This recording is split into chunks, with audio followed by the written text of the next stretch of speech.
Gising na pala ang anak sa mayaman. Mabuti nagising pa kayo. Tanghali na naman ang bangon ninyo. Kay nababad na naman ang mga mata ninyo. Sa kakasilpo ninyo. Napakasarap talaga ng mga buhay ninyo. Dapat hindi pa kayo gumising. Napakahusay talaga ninyo. Pagkagising ninyo, lalamo na lang kayo. Tapos ngayon, maghahanap na ng kakainin. Kay nagutom na. Sarap talaga ng buhay ninyo. Kain, tulog, cellphone, lakwat siya. Paghusayan ninyo yung estilo ninyo.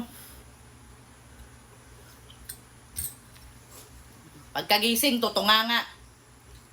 Oh, ba't nagtunganga ka pa? Hindi ka pa kakain? Senyora, kain na.